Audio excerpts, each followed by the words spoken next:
அரசு வேலை வாங்கி தருவதாக கூறி போலி அரசாணை தயாரித்து கொடுத்தவரை போலீசார் தேடி வருகின்றனர்.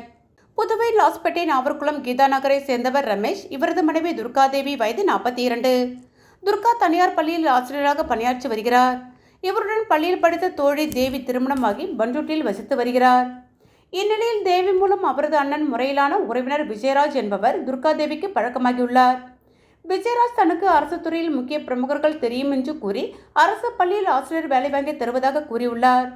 இதனை நம்பிய துர்காதேவி கடந்த 2018ஆம் ஆண்டு ரூபாய் 4.5 லட்சம் கொடுத்துள்ளார்.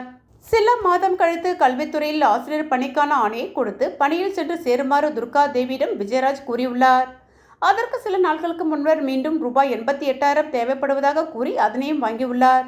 பின்னர் ஆர்டர் தற்காலிகமாக நிறுத்தி வைக்கப்பட்டுள்ளதாகவும் விரைவில் வேலைக்கு அழைப்பார்கள் என்றும் கூறியுள்ளார். ஆனால் வேலைக்கு அழைக்காததால் சந்தேகமடைந்த துர்காதேவி பணி ஆணையை கல்வித்துறைக்கு சென்று அங்கிருந்த அதிகாரிகளிடம் காட்டியுள்ளார். அப்பொழுது அதிகாரிகள் அந்த ஆணை போலியானது என கூறியுள்ளனர். இதுகுறித்து லாஸ்பேட்டை போலீசில் துர்காதேவி புகார் அளித்துள்ளார். போலீசார் வழக்கு பதிவு செய்து விஜயராஜை தேடி வருகின்றனர்.